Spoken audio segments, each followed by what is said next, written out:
ingeniero. Buenas tardes, Inge.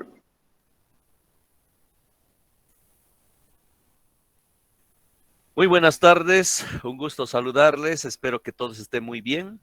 Vamos a comenzar nuestra clase. Vamos a recordar lo que hemos hablado la última vez. Sabemos que la memoria es frágil, entonces vamos a recordar.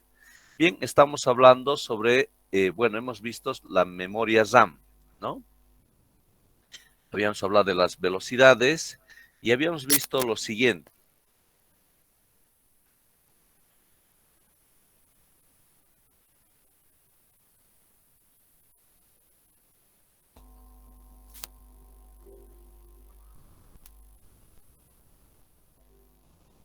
¿Hola?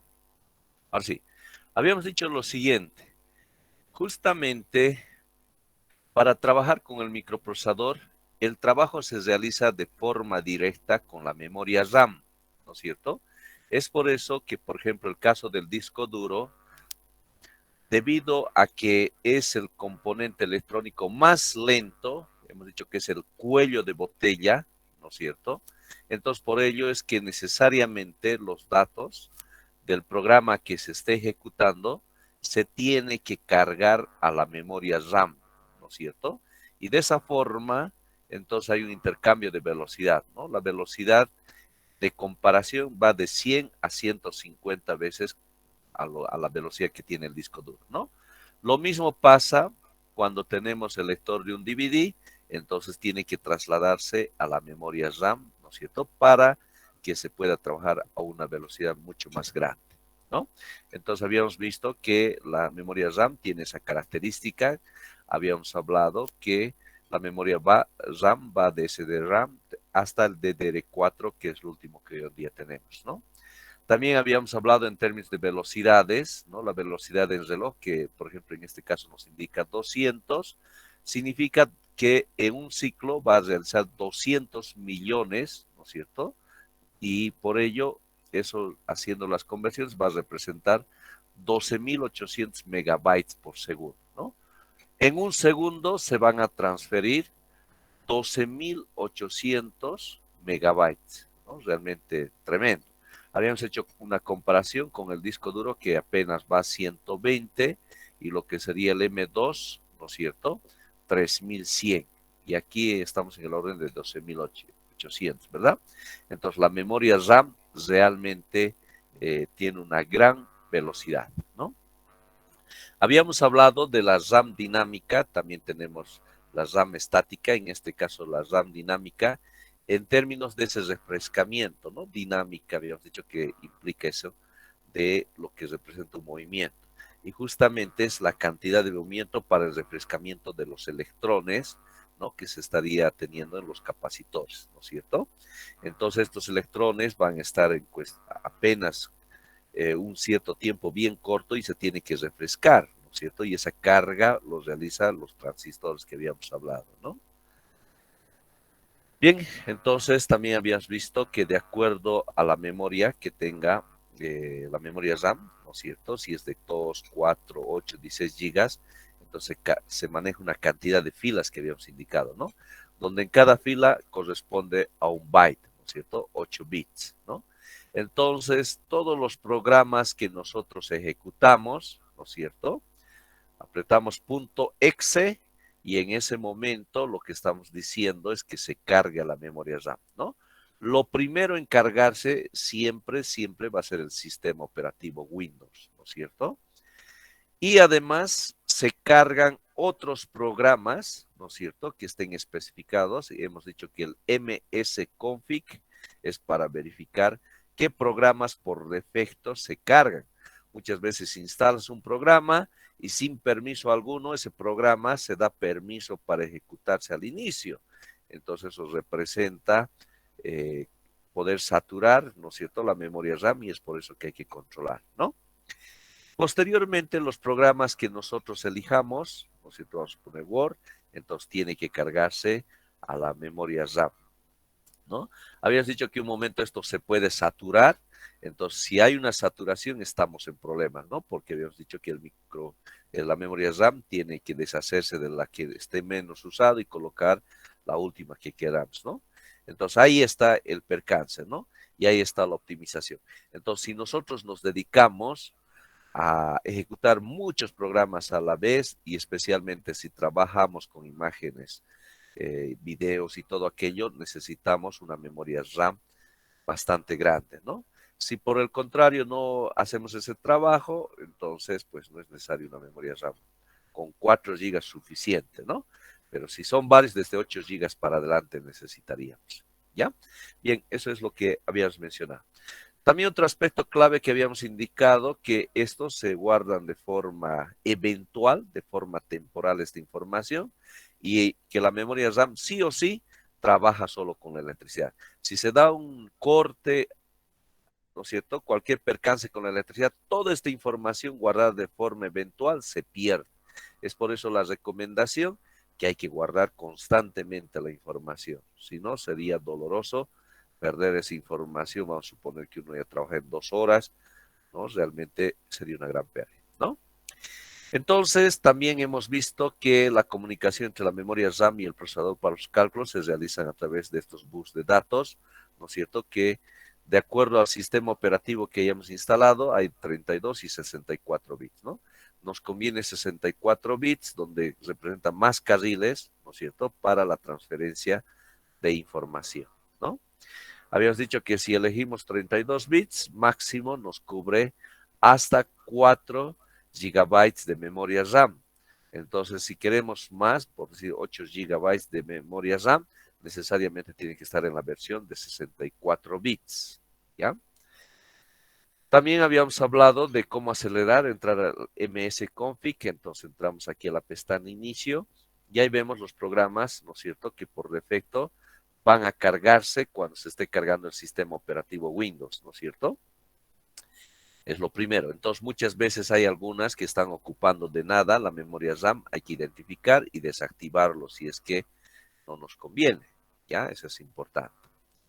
Luego también habíamos mencionado una recomendación de no saturar la ventana principal, porque toda esta información es lo primero que se va, como es parte del sistema operativo de Windows, es lo primero, ¿no es cierto?, que se va a cargar en la memoria RAM. Así que en la ventana, si tenemos archivos bastante grandes, como puede ser una película de repente o algo así, estamos realmente afectando, ¿no? Estamos saturando la memoria RAM y por ende estamos afectando en términos de la eficiencia de trabajo con la computadora, ¿no? Bien, entonces también les había mostrado que podemos ver cuánto más o menos de la memoria RAM está ocupando, ¿no es cierto?, cada archivo, ¿no? Entonces de esa forma podemos inclusive en algún momento anular, ¿no es cierto? Es un clic derecho y decir que separe este programa, ¿no? Que muchas veces vamos a sentir que de repente hasta nos salga un mensaje indicando que la memoria RAM se está saturando. Entramos con Control Alt Delete y nos muestra esta ventana. Entramos aquí a procesos y podemos ver, ¿no es cierto?, lo que en ese momento se están ejecutando. Entonces vemos esta pestaña de memoria y podemos ver cuánto de memoria está ocupando la memoria RAM, ¿no? Si es algo fuerte y nos está afectando, entonces si vale el caso hay que cerrarlo, ¿no? ¿Ya? Eso es importante. Siempre verifiquemos el funcionamiento de la memoria RAM. ¿Ya? Muy bien. Entonces vamos a ver un video más para poder afirmar este conocimiento. ¿Ya? Un segundito, les voy a compartir.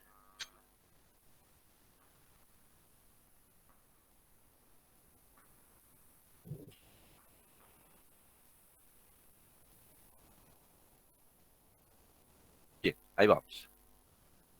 Vimos en el video anterior, que si no lo has visto, te dejo una etiqueta en la parte de arriba para... Un segundito.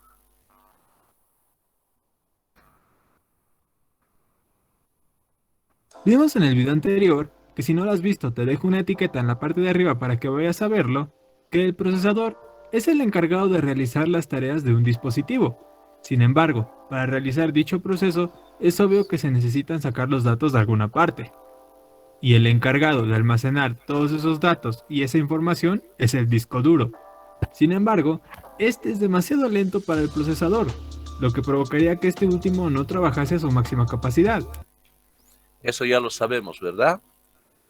que el dispositivo electrónico más lento, el que es el cuello de botella, es el disco duro, ¿no? Realmente a la velocidad con la que trabaja el microprocesador, realmente hay mucha diferencia.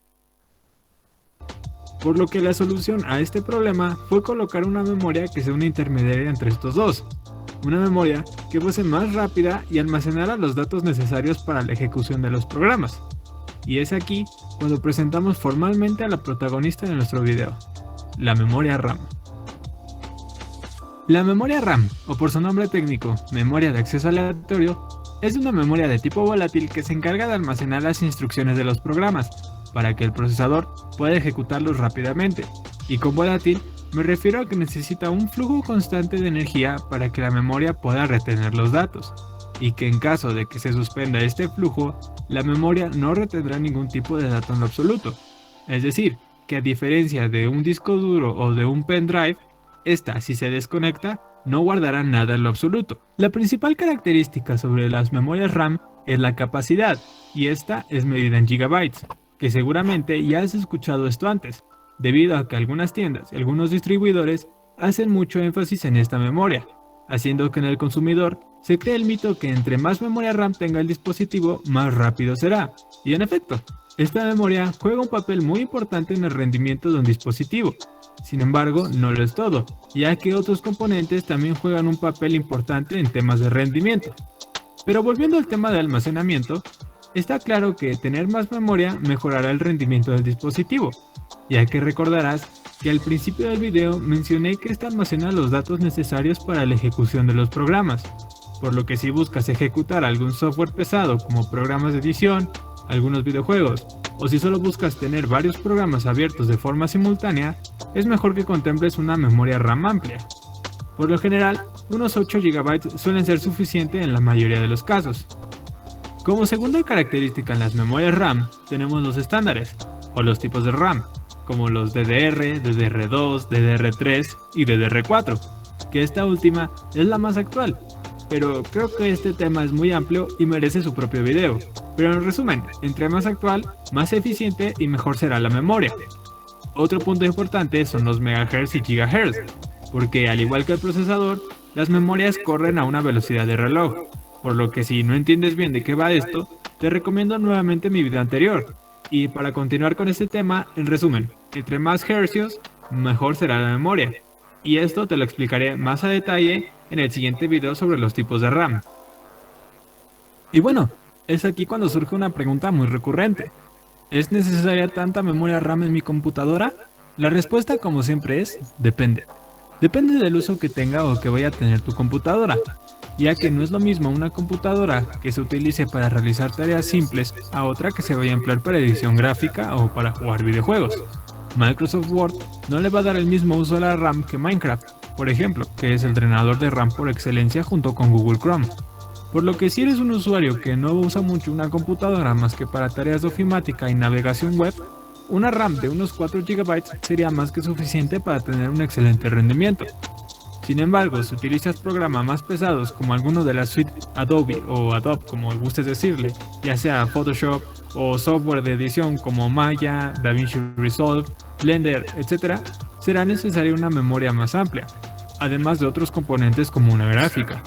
Al igual que para el mundo gaming, donde se requiere un hardware más potente, pero en recomendación, si eres un usuario promedio que busca mezclar un poco de todos estos mundos, nuevamente unos 8 GB de RAM serían suficientes. Y bueno, si con todo lo anterior aún te queda alguna duda de cómo funciona una memoria RAM, no te preocupes, te explico con un ejemplo simple el funcionamiento de la memoria. Cuando realizamos cualquier tarea como abrir un programa o simplemente iniciar nuestra computadora, el procesador necesitará los datos de dicho programa para hacerlo funcionar, por lo que lo solicitará del disco duro, que es el lugar donde se almacenan los datos. Sin embargo, una conexión directa entre el procesador y el disco duro sería muy lenta, y esta no es una muy buena opción. Es aquí cuando entra nuestra gran amiga la memoria RAM. Esta se va a encargar de extraer los datos del disco duro con mayor rapidez y ponerlos a disposición del procesador, para que éste realice su trabajo sin ningún inconveniente con la mayor velocidad posible. Es por esto que entre más grande sea la memoria RAM, más datos almacenará y el procesador trabajará de forma más fluida. Pues esta solo ha sido una guía básica para entender el funcionamiento de la memoria RAM, y aunque existan temas muy importantes como los buses, los tipos de RAM, los dual channel, la frecuencia, entre otros más, considero que estos son temas un poco más complejos que merecen su propio video. Y bueno, esto ha sido todo por el video del día de hoy. Recuerda que estamos elaborando una serie de videos en donde... Muy bien, entonces con esto estamos confirmando todo lo que hemos hablado. Ahora vamos a pasar a lo que va a corresponder al microprocesador. ¿Ya? Entonces permítame cambiar.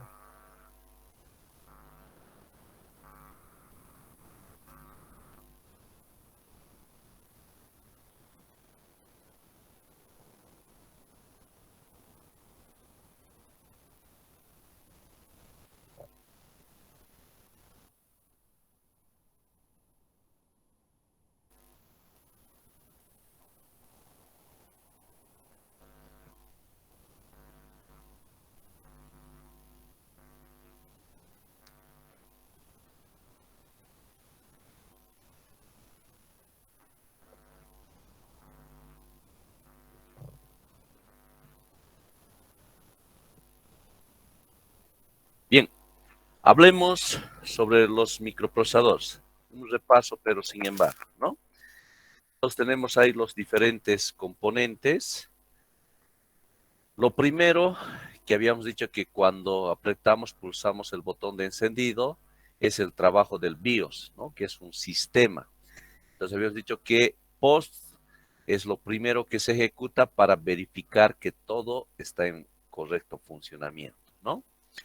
Cuando todo está en correcto funcionamiento, entonces, de acuerdo a lo que se ha especificado, ¿no es cierto?, en BIOS, ¿no es cierto?, cuando uno entra al setup, busca el sistema operativo, ¿no? Que por lo general podía buscarlo en el disco duro donde podía estar nuestro sistema operativo Windows, ¿no es cierto?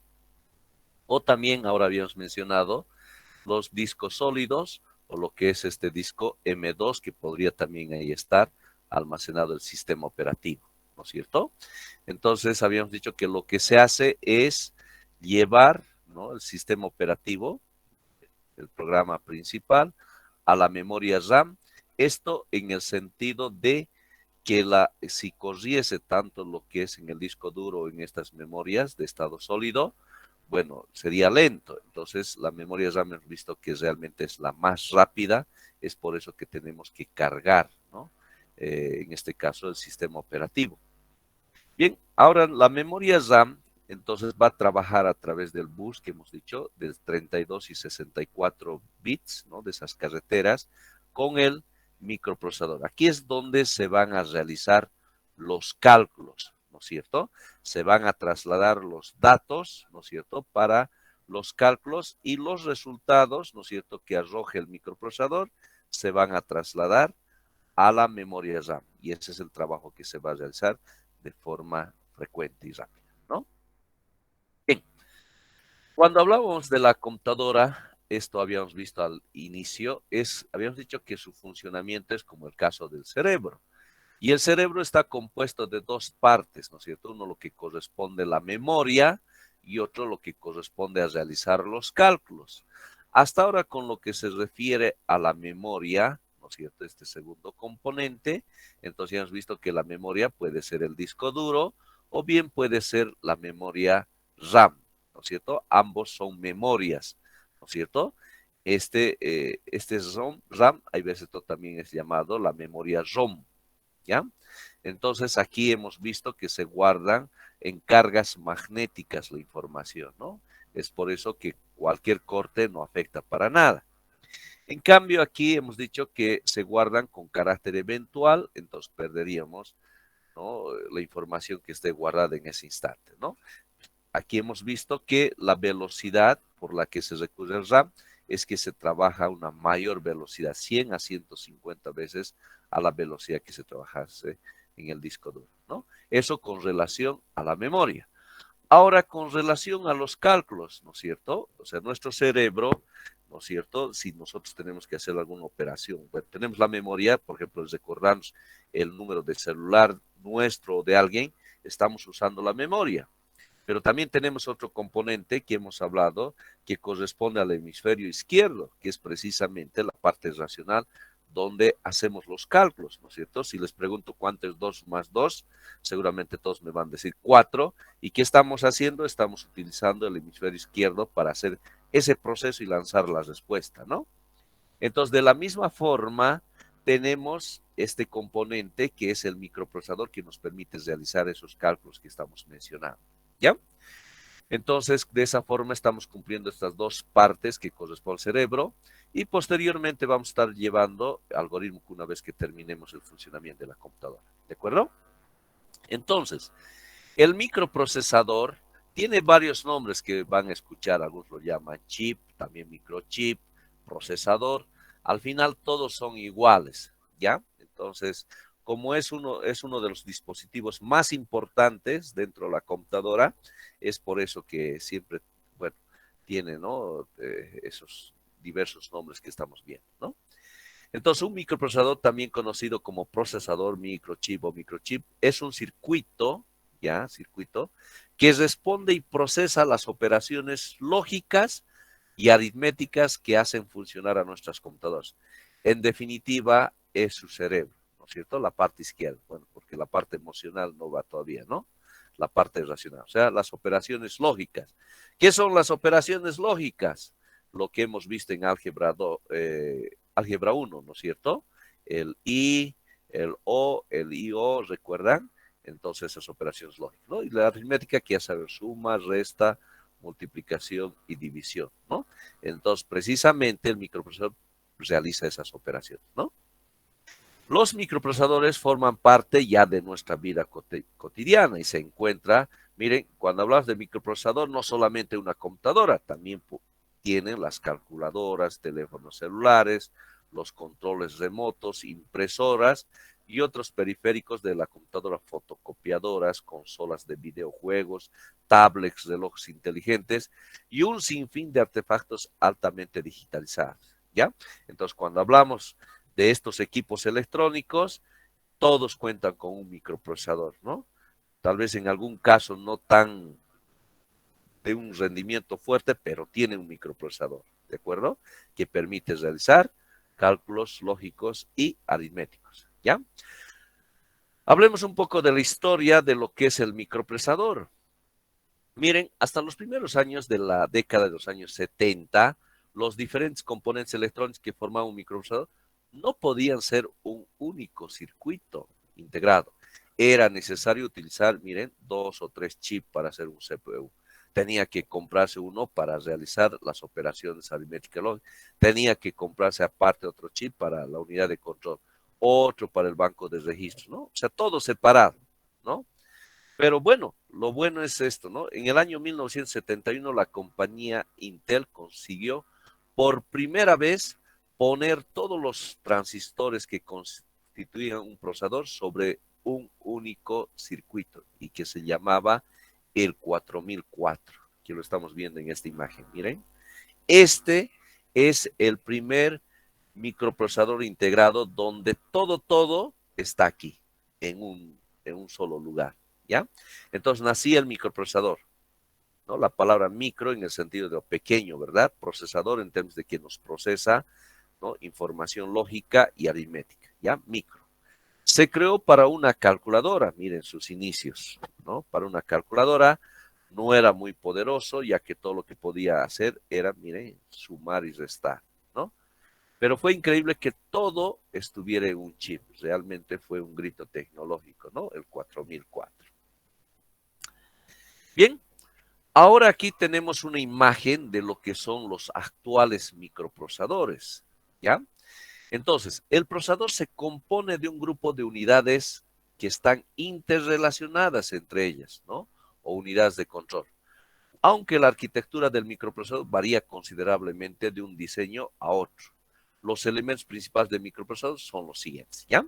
Entonces, especialmente nos vamos a enfocar en estos tres componentes. Miren, la unidad de administración de entrada y salida, que lo vemos aquí, que es la unidad de administración de entrada y salida. Ahorita vamos a ver qué es lo que hace.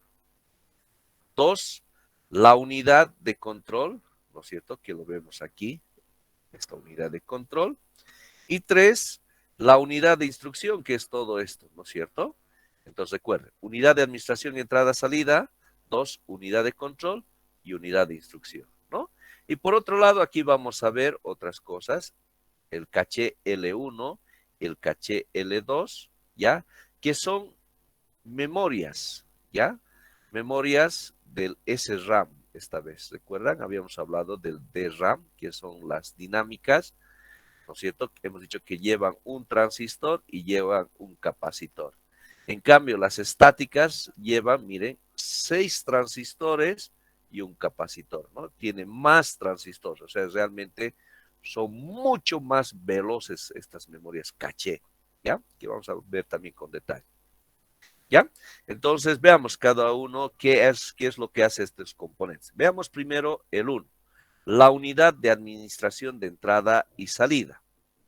¿Ya? Esta unidad de administración de entrada y salida, ¿ya? O sea, hay 3 unidades, ¿no? Que hemos dicho que están interrelacionadas. Esta unidad de administración de entrada y salida, ¿qué hace? Administra el flujo de información entrante y saliente y que se encuentra interconectado con el sistema RAM. ¿Ya? A ver, ¿qué significa eso? Tenemos aquí nuestro microprocesador, ¿no es cierto? Que también es llamado el CPU, ¿no es cierto? La unidad central de proceso. Entonces aquí tenemos nuestra memoria RAM, ¿no es cierto? Que hemos dicho que hay una interacción a través de un bus, ¿no? De 64 bits, que es por lo general lo que se recomienda, ¿no? Entonces la memoria RAM va lanzando información, ¿no es cierto? Información para su proceso aquí. Pero hay alguien que tiene que ponerle orden, hay alguien que tiene que administrar ese proceso de ingreso de información y salida, si no, imagínense, sería una chacota, ¿verdad? Y precisamente el que pone orden es esta unidad, como su nombre indica, de administración de lo que es la entrada y lo que es la salida de información, ¿ya? Entonces, lo propio, hay ciertos dispositivos también de entrada y salida que también van a estar en interacción con el microprocesador, no solo es la memoria RAM, entonces también en ese caso funciona, ¿ya? Entonces podemos tener también dispositivos de entrada y salida directamente con la memoria RAM y la memoria RAM entra en interacción con el procesador, ¿cierto? ¿Ya? Entonces, esta unidad de administración de entrada y salida precisamente justo es lo que ve el tema de la información que entra y sale, ¿ya? Ahora veamos el 2, que es muy importante su trabajo, la unidad de control, ¿ya? Vamos a ver que su trabajo de la unidad de control es como si fuera el tránsito, ¿ya? ¿Qué es lo que va a realizar la unidad de control? ¿Ya? Entonces, lo que hace es lo siguiente. Interpreta, ¿me escuchan? Hola. La unidad de control interpreta y ejecuta las instrucciones en el orden adecuado. Para cada una de ellas se procesa en el debido instante y de forma correcta.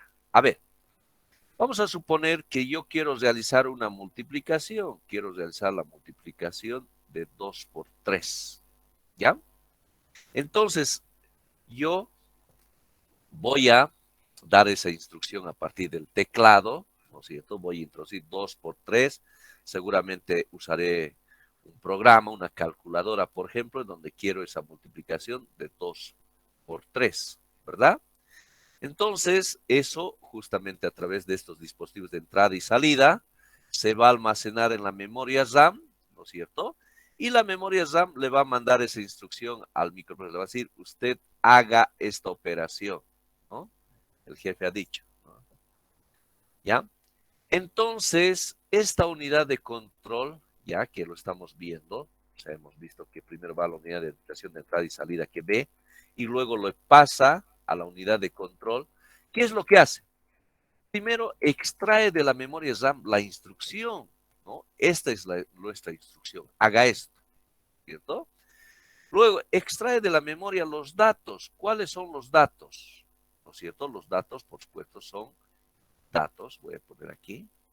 Los datos son 2 y son el 3. Esos son datos, ¿no?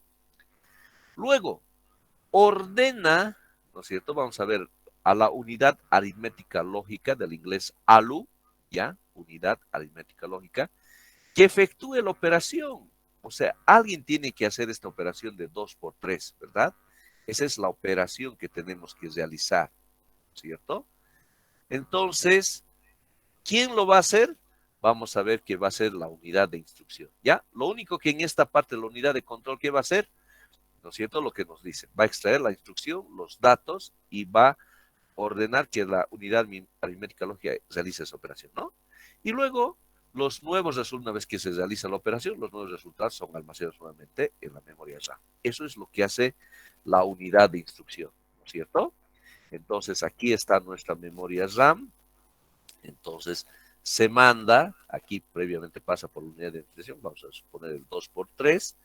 En la unidad de control lo que hace es separar datos, ¿no es cierto? 2 y 3, y separa la operación que tenemos que realizar, y luego el 2 lo manda al 3, que es la unidad de instrucción. Ahora veamos la unidad, el 3. Es la unidad de instrucción que se compone de los siguientes elementos. Miren, 3.1, la unidad aritmética lógica, ¿ya? Sirve para la ejecución de cálculos aritméticos básicos y función lógica. AND, OR, SOR, NOT, mayor, igual, etcétera, ¿ya? Entonces, el ALU, aquí está. Lo voy a pintar con otro colorcito. Vamos a darle el color verde. Aquí lo vemos, el ALU, ¿ya?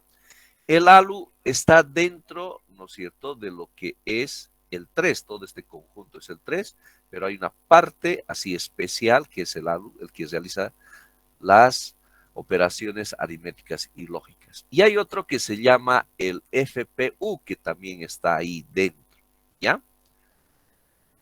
¿De acuerdo? Entonces, a ver, vamos a ver otra cosa que quiero destacar, en color azul lo voy a destacar, aquí está lo que hemos mencionado, que son las memorias, ¿no es cierto? Lo voy a pintar en color azul.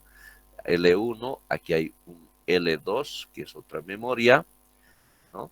Y aquí hay otra memoria súper especial que también les voy a hablar, que se llama registros, ¿ya? Entonces tenemos, y aquí está otro L1, que ahorita vamos a hablar sobre eso, ¿ya? Entonces, en color azul, los que realizan las instrucciones, ¿no? Entonces, en ese sentido, esta parte se encarga de realizar las operaciones, ¿ya? Y luego tenemos el FPU. ¿Qué es el FPU? El FPU es la unidad de punto flotante, unidad de punto flotante, que ejecuta, miren, cálculos complejos, o sea, cálculos mucho más especiales, parciales, que la unidad aritmética lógica no puede realizar. Resulta que para ingeniería, esto era interesante, uno tenía que comprarse su chip de punto flotante, ¿no? Bueno, pero ahora, gracias a Dios, todo es integral. Todo microprocesador ahora tiene su ALU y su FPU. Los dos lo tienen, ¿no? Ahora es así. No tenemos que preocuparnos, ¿no? ¿De acuerdo? A ver, veamos cómo se realizan estos cálculos. ¿Ya? Lo vamos a ver. Iremos con más detalle. La unidad aritmética lógica en la CPU del procesador es capaz de realizar operaciones aritméticas con datos expresados en el sistema binario, como hemos visto, ¿no? Calcula operaciones aritméticas, suma, resta, multiplicación, etcétera, y operaciones lógicas, sí, ¿no? Entre dos números. La mayoría, miren, la mayoría de las acciones de la computación son realizadas por la unidad aritmética lógica. Casi todo de lo que se realizan operaciones están realizadas por, esta es la que trabaja más, ¿ya? Entonces, la unidad aritmética lógica toma datos de los registros del procesador, ¿ya? Estos datos son procesados y los resultados de operación se almacenan en los registros de salida del aula, ¿ya?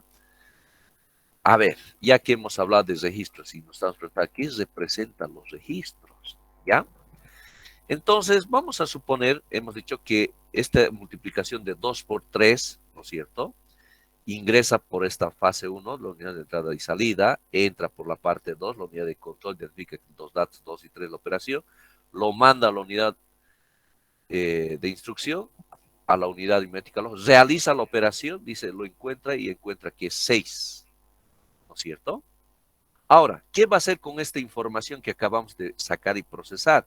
Uno es, muy bien, he hecho la operación, y otro devolverlo, ¿no es cierto?, a la memoria RAM, y este es tu resultado, servido señor, ¿no es cierto? Pero ¿qué tal si el usuario dice, a ver, este dato que he encontrado, quiero multiplicarlo por 8, ¿no es cierto? Entonces, lo han fabricado realmente tan eficiente, ha dicho, no, pues ¿para qué voy a llevarlo a la memoria RAM si otra vez voy a usar? Entonces, ¿qué dice? Entonces, esta información, como lo voy a volver a usar, entonces tengo varios caminos. Puedo guardarlo de forma eventual en esta memoria caché, ¿no es cierto? En el L1, o puedo guardarlo en el L2, ¿no es cierto? O bien puedo guardarlo en los registros que está dentro la misma unidad de instrucción, ¿ya? Y estos registros también es para guardar memoria. Pero ya no estamos hablando en términos de gigas, como son unas cosas del tipo SRAM, son mucho más carísimas, ¿no es cierto? Entonces es por eso que son de poca memoria, 2 megas, ya uno ya es feliz, ¿no es cierto? De almacenar 2 millones, ¿no es cierto? De bytes, suficiente, ¿no? Entonces así tienen poca capacidad, ¿no? Si tiene más memoria, mucho mejor. Es por eso que ahora cuando alguna vez escuchen la palabra caché, ¿no es cierto? Entonces les diga es de 4 megabytes entonces, versus uno de 2 megabytes, te conviene una de 4 megabytes porque va a tener más oportunidad de guardar datos eventuales ahí, ¿no es cierto? Que pueden ser usados para las operaciones posteriores. ¿Está claro? Y estas memorias caché trabajan a la mismísima velocidad del microprocesador. La memoria RAM, hemos dicho que sí es veloz, pero estos son mucho más veloces que la memoria RAM, ¿ya?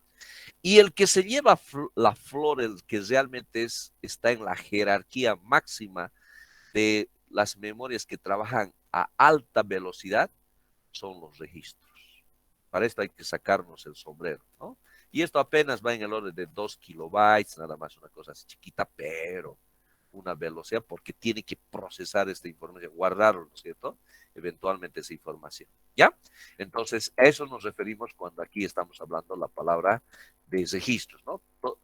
Toma datos de los registros, ¿no es cierto?, del procesador que esté guardado y los regresa también la operación registro, lo guarda eventualmente, ¿ya? Mire, la unidad aritmética lógica contiene la circuitería para realizar operaciones simples de aritmética y lógica en las entradas como adición y operaciones. A ver, ¿cómo se realiza una multiplicación si estamos hablando en términos de circuitos electrónicos? ¿Cómo se realiza? Ahora sí vamos a explicar. Miren, aquí tenemos una disposición electrónica. ¿Cómo es que adentro se ve? ¿Cómo es que se realizan las operaciones, no? Entonces, la circuitería para realizar estas operaciones. A ver, veamos. Por ejemplo, cuando yo quiero realizar el operador lógico AND, internamente, ¿cómo van a ser construidos estos circuitos electrónicos? Recuerden que el microprocesador es una cosa así chiquita. No sé si tenemos una foto en la mano. Miren, así, ¿no es cierto? Y miren, hay 50 millones de transistores en eso, ¿no? La población de Bolivia está aproximadamente 12 millones. 4 veces la población de Bolivia, imagínense aquí, de transistores, ¿no? Entonces, esos 50 millones o más hoy en día, ¿no es cierto?, de transistores, son los que nos permiten realizar las operaciones de suma, resta, multiplicación, división y las operaciones lógicas aquí en este mundo, ¿no? Entonces, tiene que ser todo en términos electrónicos, ¿verdad? Y ese mundo electrónico, pues, se va de la siguiente forma, ¿no?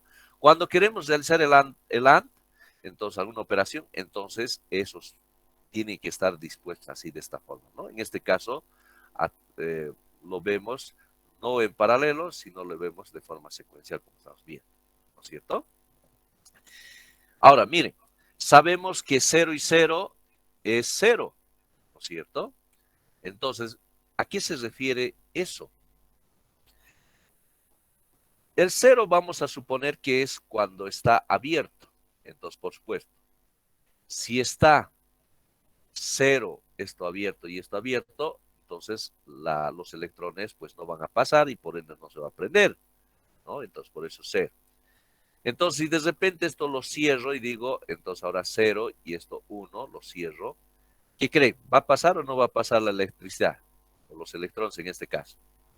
No, ¿verdad? Porque aquí por la presencia de este 0 no va a pasar por más que esto esté cerrado. Por eso 0 y 1. Entonces, como no pasa, ponemos 0, ¿no? Ahora, ¿qué tal digo? Ahora esto lo voy a cerrar y esto va a estar abierto. Por más que esté cerrado, no va a poder pasar los electrones. Entonces, 0. ¿Cuándo va a pasar? Cuando los dos, ¿no es cierto?, estén cerrados, recién voy a tener paso de electrones, ¿no? 1, ¿no? Entonces yo, para poder realizar una operación con el AND, tendría que construir un circuito electrónico así, unito, imagínense, algo así con esa disposición, ¿no? Para que me realice esas operaciones, ¿no es cierto? Entonces, eso es la forma como internamente el microprocesador realiza las operaciones, ¿no? ¿Está claro? Ahora, si yo quiero el OR, entonces, pues, la disposición electrónica, cómo tendría que fabricarlo, tendría que ser en términos en paralelo, ¿verdad? A ver, veamos, si fuera en paralelo. 0, 0 significa si ambos están abiertos. Si ambos están abiertos, significa pues ni por un lado ni por el otro va a pasar el electrón, por ende 0. Pero ¿qué tal si ahora se me ocurre, ¿no es cierto?, el 1, cerrarlo esto. Entonces, ¿qué significa? El electrón viene por aquí, no puede, está abierto, esto está 0, ¿no? Pero aquí hay 1, entonces, se viene por aquí, entonces sí, hay paso, entonces 1. Si por otra parte esto lo cerramos y el otro está abierto, también 1. Y si los dos están, entonces mucho mejor, por cualquiera de los dos va y tenemos un 1, ¿no? Entonces tendría que internamente, en la unidad aritmética lógica, debe haber un circuito así, que realiza las operaciones, ¿no es cierto?, del OR, ¿no? Entonces todo es en base a todo ese mundo electrónico que nos permite realizar. Así hacen los cálculos. ¿Está claro? Muy bien. Bien. Ahora, lo que les hablaba en términos de la jerarquía de la memoria. ¿Quién les he dicho que está en la máxima jerarquía? A ver, ¿se acuerdan? Los registros, ¿ya? Se van a acordar, ¿ya? Entonces puede ser una buena pregunta de examen. ¿Quién está en la jerarquía de lo que se refiere a las memorias? Los registros, ¿ya? Ellos son los que tienen una velocidad tremenda. Por supuesto, representa más costo, cuesta más caro porque pues tiene más transistores seguramente, ¿no? Y como cuestan más, entonces tenemos en poca cantidad, ¿no? Miren el acceso de tiempo en nanosegundos de 1 a 2 nanosegundos en acceder a la información, ¿no? Luego, lo que le sigue es el caché, la memoria caché de nivel 1, ¿no?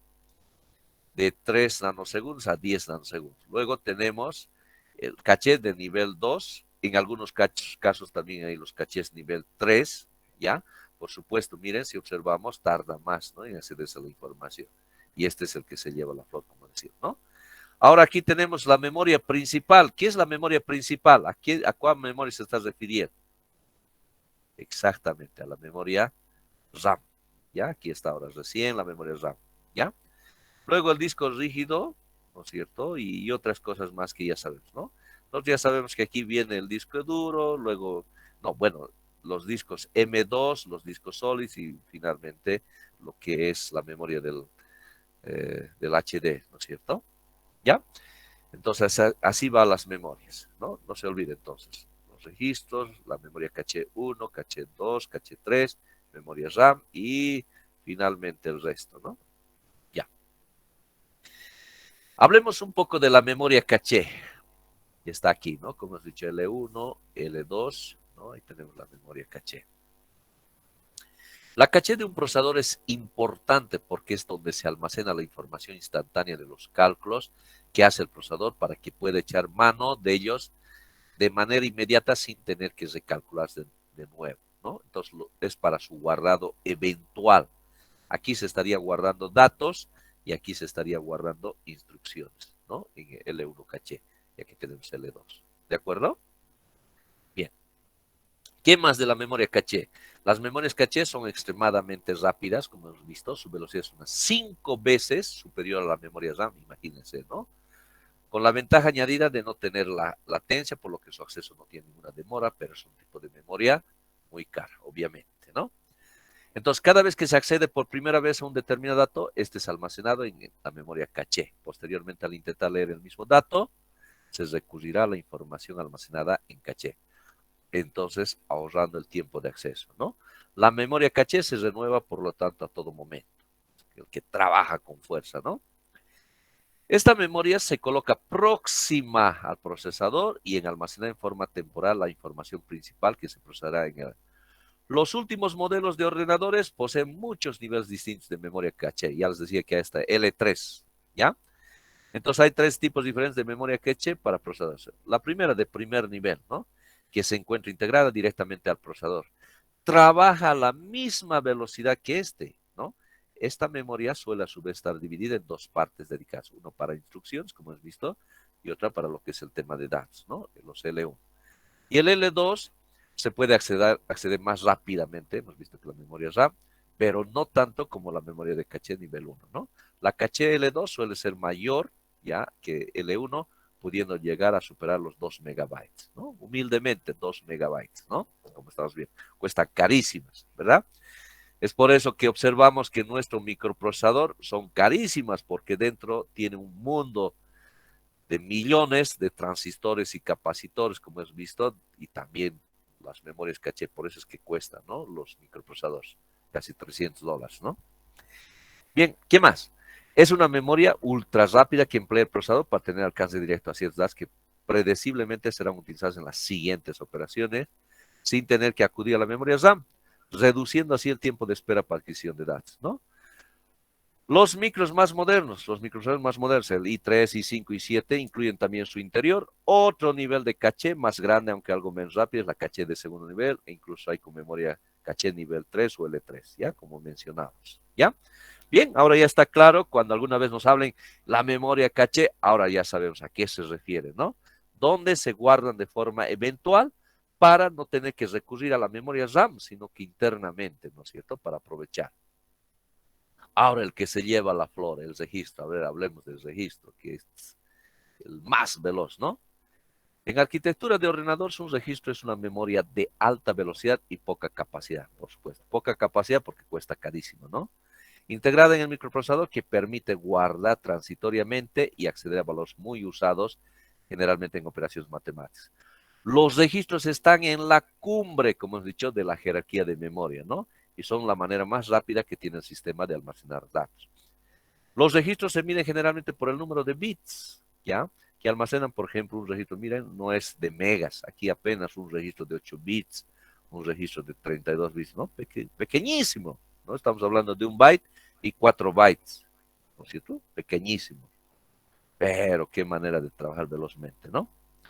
Los microprocesadores tienen además muchos otros registros que son usados con un propósito específico, como el contador de programa, por ejemplo, la arquitectura IA32, el conjunto de instrucciones define 8 registros. Entonces, hay más registros, ¿no? Internamente. Bien, ahora sí, continuemos con el microprocesador. La complejidad de un procesador actual es demasiado grande para poder ser estudiado en su totalidad. A modo de referencia, los modelos de procesador Pentium, ya, estos Pentium, nunca me voy a olvidar ese nombrecito, me trae lindos recuerdos, producidos a comienzos del año 2004, contiene alrededor, miren, 50 millones de transistores, lo que les estaba hablando, ¿no? 4 veces la población de Bolivia y Inter. ¿Quién pensaría una cosa así, no? En cambio, en sus inicios, miren, en el año 74, lo que es este procesador, el 8080, el otro era el 4004, ¿no? Esto es producido por la misma empresa y tenía apenas, miren, ¿cuántos al inicio? 6,000 transistores apenas, ¿no es cierto? Así humildemente han empezado en sus inicios, ¿no? Ahora estamos hablando de, voy a escribirlo, 50 millones, ¿no? Versus 6.000, imagínense cómo con la tecnología ha cambiado, ¿no? ¿Ya? Entonces, así. Esto estamos hablando del Pentium, que es de un antiguo, ahora esto más se ha incrementado, ¿no? Hay más transistores, ¿ya? Bien, ¿qué más? Eh, Hablemos de las familias de los microprocesadores, ¿ya? Los procesadores se agrupan en las siguientes familias, ¿ya? Entonces, los primeros microprocesadores, justamente Intel les daba este nombrecito, miren, es interesante. Representa la familia, se hace la mención, por ejemplo, el 386, ¿no es cierto? El 486, el 586, este es el que ha sido el grito libertario en su momento, ¿ya? Entonces era 80 y en vez de X, ¿no es cierto? Venía la numeración que cambiaba cada año, 3, 4, 5, así, ¿no? Entonces esto era el 85, 86, que fue la Pentium. Realmente en ese momento, cuando se habla, uy, tienes una computadora con Pentium, ¿no? O sea, realmente era pues el grito tecnológico de ese entonces, ¿no?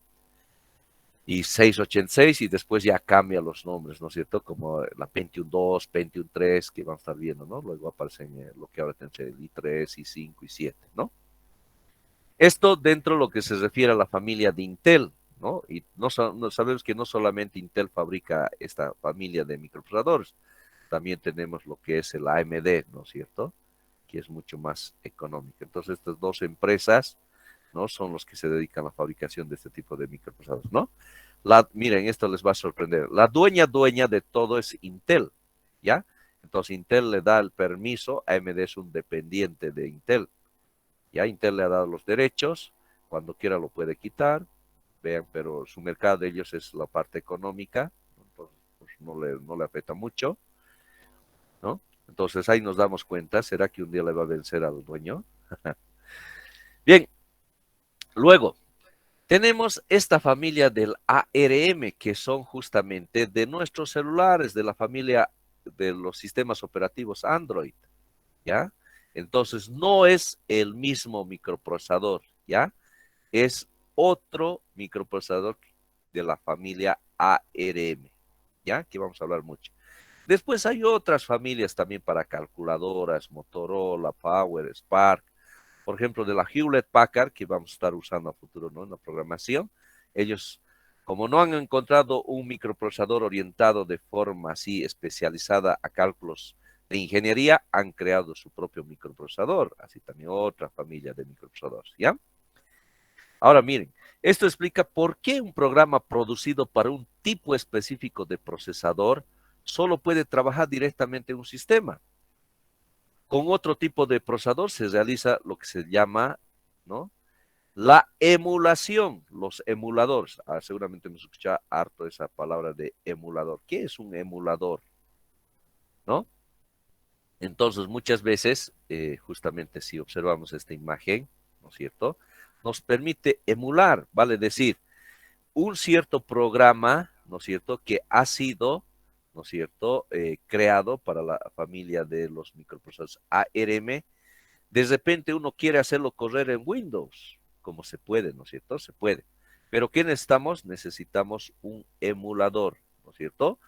Alguien, un programa que simule como estuviera trabajando en el microprocesador ARM, pero en realidad estaríamos trabajando en el microprocesador, ¿no es cierto?, de la familia 80x86, ¿no? Son dos tipos de familias, ¿ya?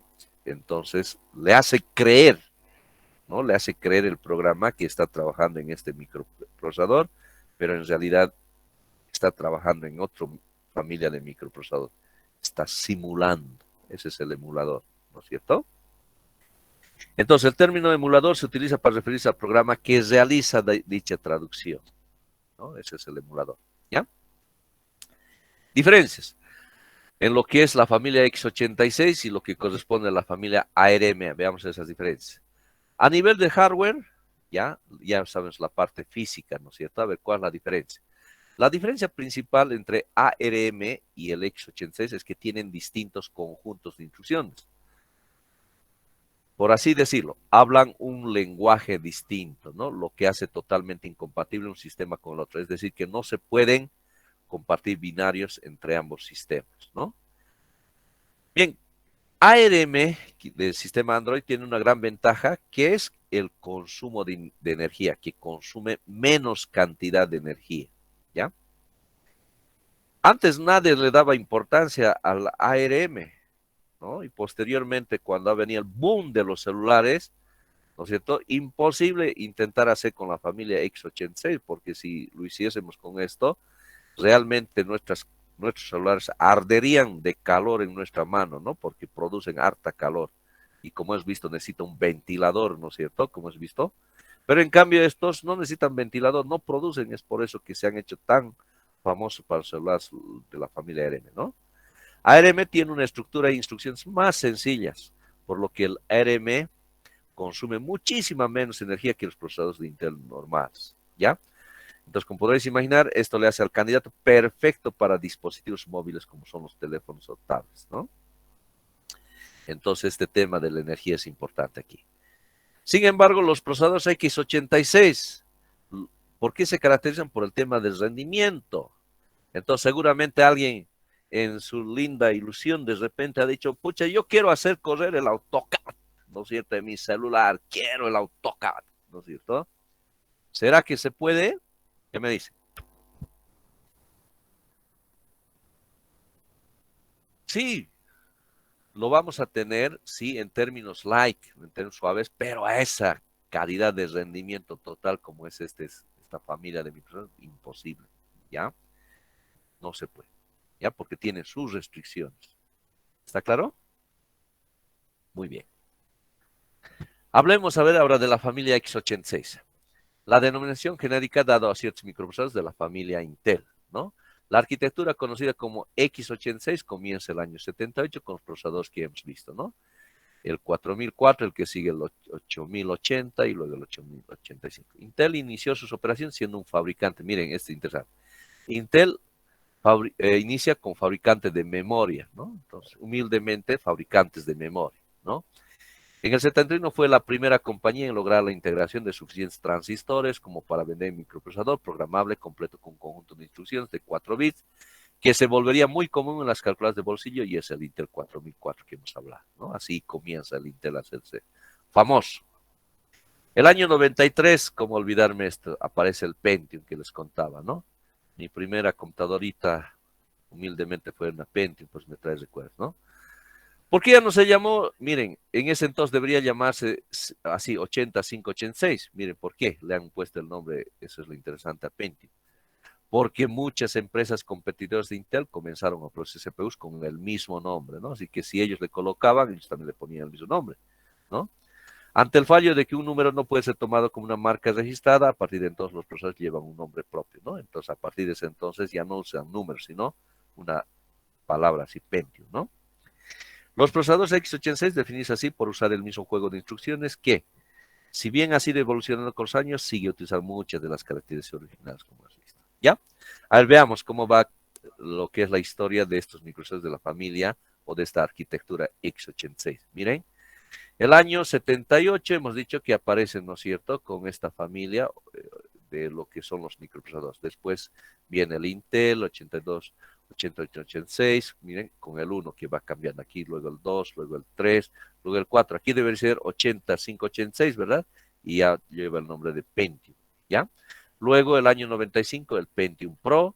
Luego tenemos de la familia del AMD, también lanza, ¿no es cierto?, su propio con su propio nombre, luego lanzan el Pentium 2, luego lanzan el Pentium 3, luego el Pentium 4, luego el Pentium D, luego el Core 2 y ahora tenemos el i3, el i5 y el i7, ¿no? Todo ese proceso han seguido, ¿no? Lo que es su desarrollo tecnológico de los microprocesadores con Intel, como también de la familia del AMD. ¿Ya?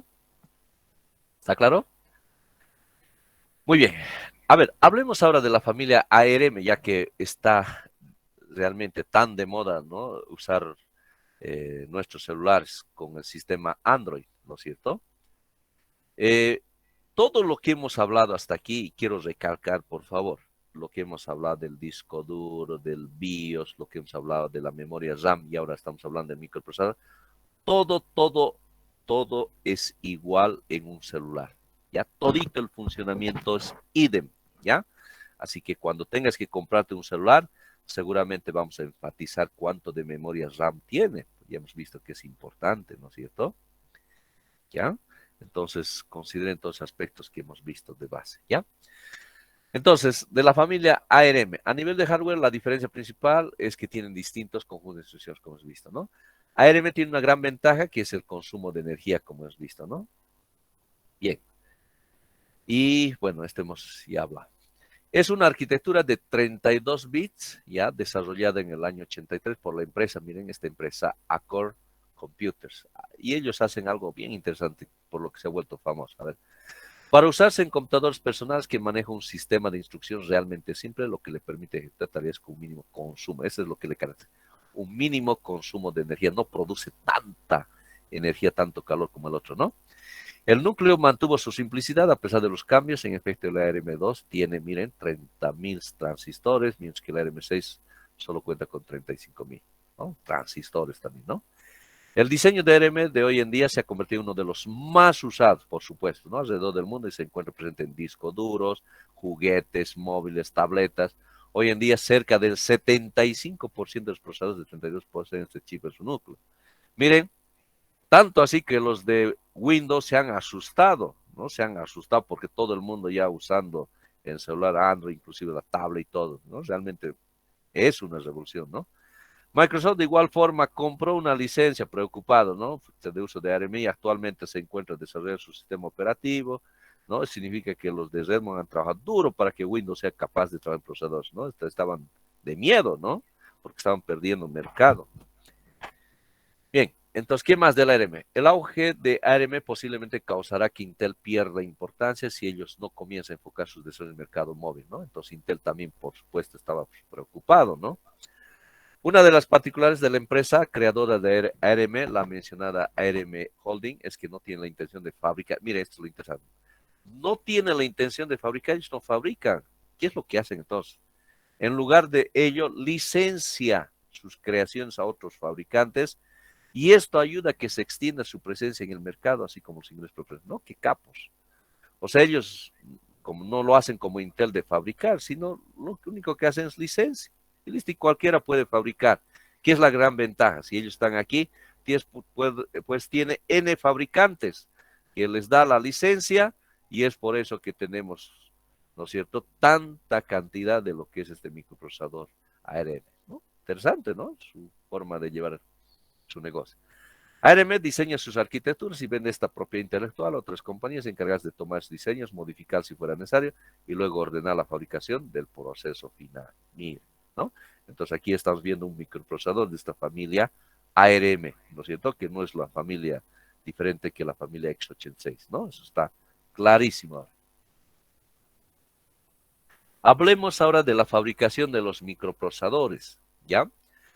La principal característica de esta fábrica es que son inmaculadamente limpias, tienen que ser súper archimega limpias, ¿no?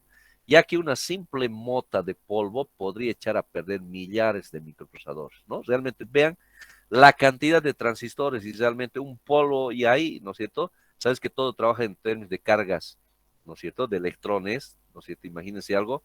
Entonces realmente nadie quisiera comprarse una computadora que tenga errores en sus cálculos. Imagínate con dinero, qué sé yo, un dinero de $50,000 multiplicado por 2 y te traiga errores aritméticos. Imagínate, nadie va a querer eso, ¿no? Por eso es importante, ¿no? Que no haya polvo que podría afectar en la fabricación, ¿no? Entonces, miren, para evitarlo cuentan con sistemas de filtración que renuevan, miren, el aire 10 veces por minuto. Es decir, son 10,000 veces más limpia que un quirófano inclusive, ¿no? Entonces realmente tienen que deshacerse del polvo que existe, ¿no? Los trabajadores de estas plantas emplean trajes estériles para evitar que restos de piel, polvo, pelo se desprendan de su cuerpo, ¿no? Entonces tienen que ponerse ahí sus trajes de conejo, blancos siempre, ¿no? Ya miren aquí sus trajecitos de conejo, ¿ya? ¿Por qué? Para evitar lo que hemos hablado, ¿no? Entonces, los detalles de un microprocesador son tan pequeños y precisos que una única mota de polvo puede destruir, imagínense, todo un grupo de circuitos, ¿no?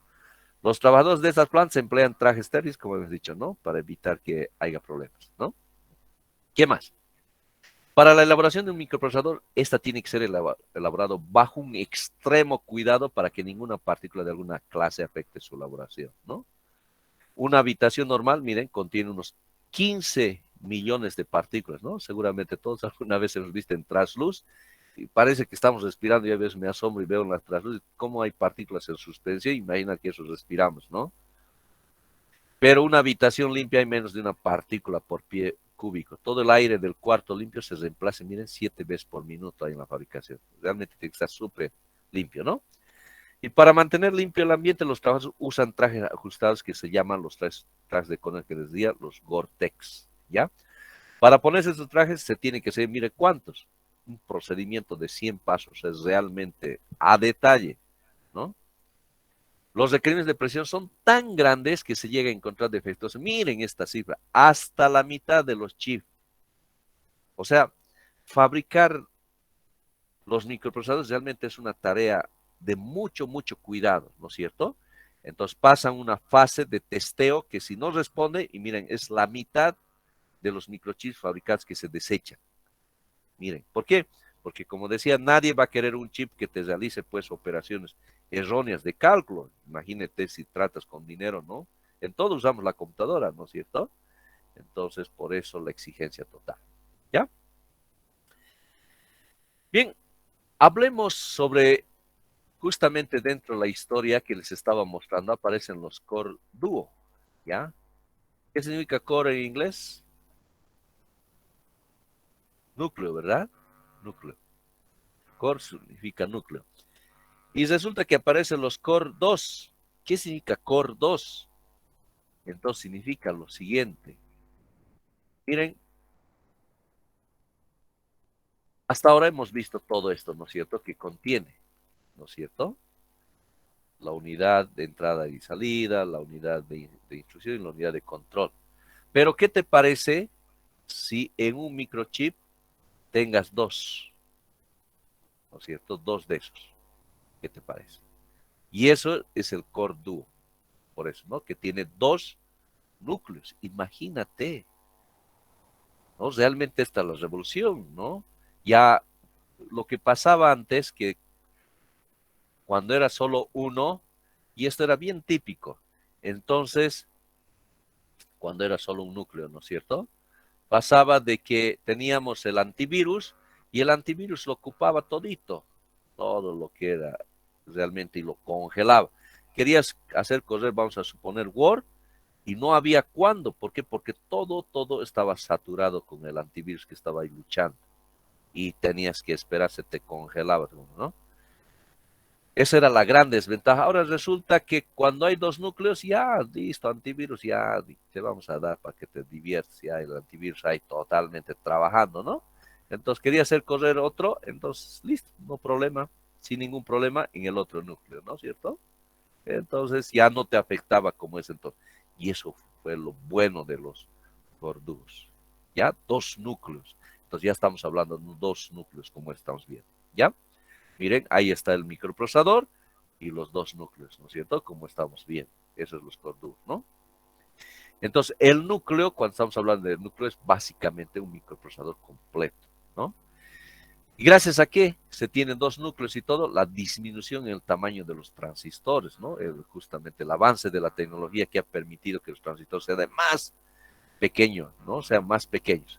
Con lo que se crea todo dentro de un micro, permite a los ingenieros tener más espacio libre. Esto le permite poder duplicar o inclusive triplicar bloques.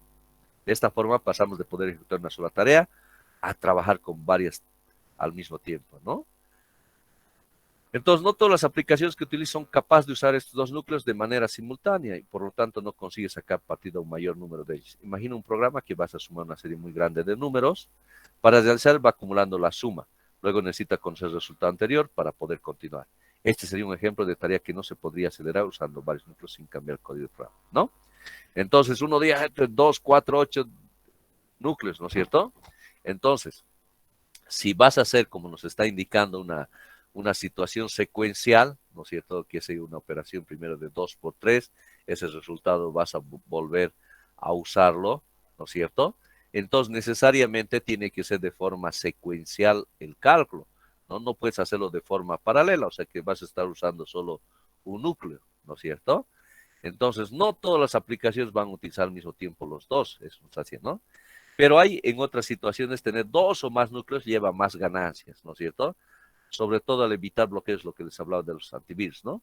Estos ocurren, por ejemplo, casi de manera continua con los antivirus, ¿no? Una utilidad de este tipo es capaz de consumir el 100% de un núcleo, ¿no? Parando la ejecución de nuestra aplicación hasta que termine su trabajo. En este caso, disponer de más núcleos mejora la respuesta, ¿no? Entonces, un ejemplo en términos cómo podríamos aprovechar de más núcleos es ese caso, ¿no? Que les mencionaba de lo que afecta o lo que afectaba el antivirus. Ahora veamos en los años cómo es que va esta evolución de los microprocesadores, ¿no? El 2004, Pentium 4, luego tenemos el Core Duo, ¿no es cierto? Dos núcleos, luego tenemos el i3 y 5, pero aquí lo que quiero mostrarles es precisamente, y por lo que es importante, si tú te vas a comprar y quieres de repente comprarte el microprocesador i5, en el mercado puedes encontrar de repente tienes a Marketplace i5 y uno que no sabe, y por eso enfatizo eso, es i5, qué interesante, me lo compro, ¿no es cierto? Pues no solamente es ver i5, entonces hay otro aspecto clave que hay que tomar en cuenta, que es la generación, ¿ya? Entonces, primera, segunda, tercera, cuarta, quinta, ya no han cambiado el nombre de i5, ¿ya? Lo han mantenido, o el i3, el i5 y el 7, ya no han cambiado, ya lo han mantenido constante, ¿ya? Lo único que ha ido cambiando es el tema de la generación, primera, segunda, cuarta, quinta, sexta, séptima generación, octava generación hasta el 2018. Hoy ya estamos en la 10ª generación, ¿ya? ¿Qué tiene que ver la generación? Pues muy, muy importante. ¿En qué sentido? Porque significa que en cada generación hay mejoras, ¿no es cierto? Porque año tras año, inclusive cada mes, hay el desarrollo de nueva tecnología. Entonces, de una generación, por ejemplo, de una novena a una 10ª, ¿no es cierto? Inclusive puede haber una duplicación de la velocidad, ¿ya? O sea, no hay que tomarlo muy que no hay mucha diferencia entre una novena y una 10ª, es apenas una generación de salto. Sin embargo, puede ser la duplicación de velocidad, ¿ya? Entonces, uno cuando se va a comprar un microprocesador, lo que les recomiendo, si están entre una novena y 10ª, entren a Google y pongan la diferencia del microprocesador. Vamos a suponer que quieren comprarse un i5, ¿verdad? Entonces pongan i5 novena generación versus i5 10ª generación y les va a salir un detalle, ¿no? Especialmente aquí vamos a ver que hay que tomar en cuenta de la cantidad de cálculos que realizan, ¿no? Esto está expresado en gigahertz, ¿no? ¿Cuánto permite realizar cada cual? Y si es notable la diferencia, entonces es conveniente comprarse la 10ª generación, ¿no? Versus la novena. ¿Ya? Eso es importante, por favor, ver el tema de la generación. Bien, lo que les comentaba del Core Duo, entonces tenemos relación con el hallazgo de dos núcleos, como les decía, ¿no? Ya. ¿Qué más? En cambio, con el procesador de dos núcleos, procesos realmente dos procesos al mismo tiempo. Ya, también les he hablado, así está claro. Aparecen los Core 2 Duo, ¿no? Primero el Core Duo, luego aparece el Core 2 Duo, ¿no? Se diferencia de los Core Duo porque los dos núcleos pueden acceder a la caché al mismo tiempo, ¿no? Sucede que antes el núcleo compartían la misma memoria caché, entonces como que entre ellos, si esto lo saturaba todo, entonces ya no había espacio para usar el otro núcleo, ¿no es cierto? Pero bueno, esos son los pasos que ya cada núcleo tiene su propia memoria caché, ¿ya? Entonces aquí ya es mucho mejor así, ¿no es cierto? Y eso lo llaman el Core 2 Duo, ¿no? Trabaja mucho mejor, ¿ya? Bueno, ¿qué más? Eso del Core 2 Duo. Bien, y ahí ahora aparece el i3, el i5, el i7 y el 9, ¿no es cierto? Que alguna vez en sus especificaciones lo van a ver de esta forma. ¿Qué significa? ¿Qué es? Entonces vamos a ver que aquí es el i7, que puede ser i3, i5, i7. El primero que comienza, este 7, que representa la familia, ¿no? Que es la séptima o la quinta, la tercera generación, ¿no? Que bueno, los tres siguientes números son el SKU, estos que vemos aquí, ¿no? Un identificador que nos da una idea aproximada del rendimiento dentro de la familia i7, de la séptima. Esta es la generación que les estaba diciendo, ya que hay que tomar en cuenta que es muy importante. ¿De acuerdo? Bien. Después tenemos aquí una letra, ya que representan estas letritas, ¿no? Entonces, que tiene cosas más particulares, ¿no? Gráficos de alto rendimiento, ¿no? Entonces, por supuesto, algunas más especialidades cuestan más, ¿no? Entonces, para ciertos usos especializados. Pero algo que hay que tomar en cuenta en los microprocesadores es la frecuencia de reloj, ¿no? La velocidad de reloj se refiere a la velocidad a la que un microprocesador ejecuta las instrucciones. Generalmente se mide en hercios y se expresa en megahercios o bien en gigahercios, ¿ya? Entonces, vamos a suponer 1 GHz significa 1000 millones, ¿no es cierto?, de cosas que puede ser en un segundo, ¿ya? Entonces, cuanto más, mucho mejor, ¿ya? Miren, por ejemplo, aquí. Frecuencia de procesador, esta se mide en gigahertz. Cuanto mayor sea, más cálculos podrá hacer cada núcleo de procesador en un tiempo determinado. Miren, tenemos primera generación, segunda y así hasta la octava generación, los años, los apodos, la fabricación y los núcleos, ¿ya? Los núcleos hay que tomar muy en cuenta cuántos núcleos tiene, ¿no? Ahora ya hay inclusive de más núcleos. Entonces, cuanto más núcleos, mucho mejor, pero todo depende, ¿no es cierto? Si haces tareas paralelas, ¿no? De otra forma, no, ¿no? Bien. Tengo un video, pero el tiempo no nos está dando, lo vamos a ver la siguiente clase, ¿ya? ¿Alguna pregunta, alguna inquietud hasta aquí, queridos estudiantes?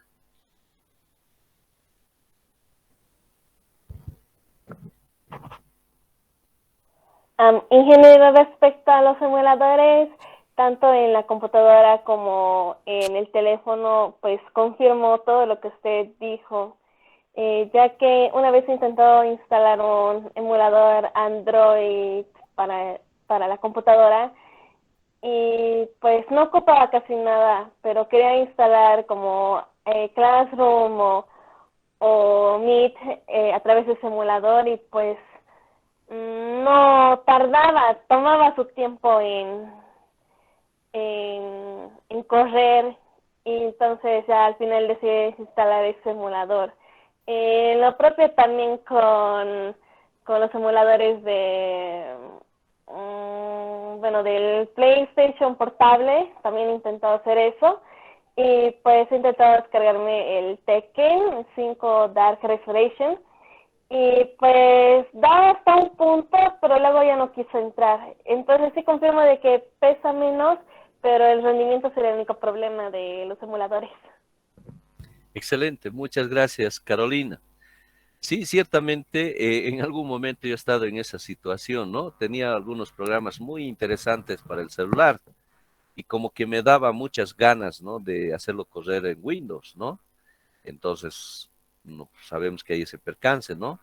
Entonces, justamente tenía que buscar un emulador. Yo uso el Memu, ya que me parece muy interesante. Entonces, también de la misma forma como estuviera haciendo correr ahí, ¿no? El sistema operativo Android, instalo, entro con mi cuenta, ¿no es cierto?, de Gmail y lo instalo. Entonces, realmente, en este caso, este emulador, ¿no es cierto?, le está indicando al sistema operativo Windows, le está haciendo creer de repente, o en este caso al programa, que está corriendo en Android, sin embargo, está corriendo en Windows, ¿no? Realmente trae una ventaja. Lo propio vamos a hacer,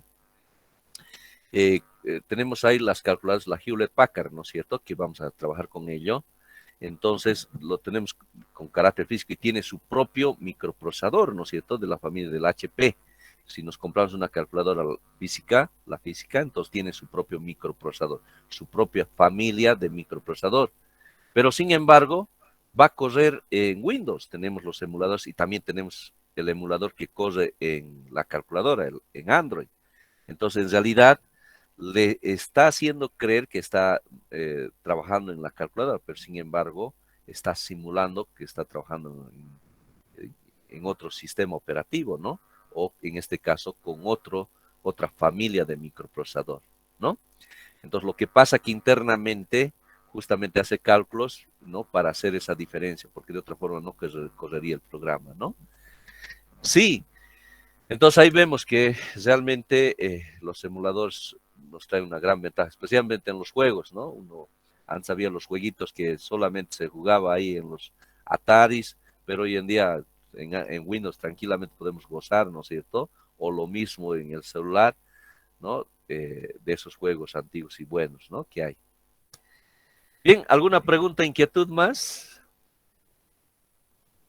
Creo que ya, casi ya estamos cerrando, solo que me toca un poco hablar de la tarjeta gráfica y quiero mostrarles el video más, pero creo que ya con esto ya comprendemos cómo es que ya funciona internamente nuestra computadora, ¿no? Realmente ahora podemos realmente destapar y ya darnos cuenta qué es lo que hace cada componente, ¿no?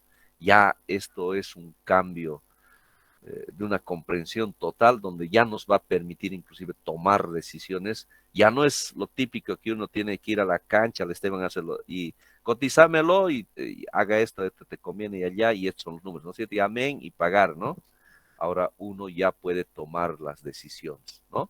Seguramente uno ya se enfocará en decir, yo quiero que un M2, que sea NVMe, ¿no es cierto? Quiero enfatizar eso, no me enfocaré solo en comprarme el i7 y 7 Microsoft como lo que hacen la mayoría. Tal vez me compraré un i3, un i5, si no me alcanza la plata, pero enfatizaré con la mejor memoria RAM.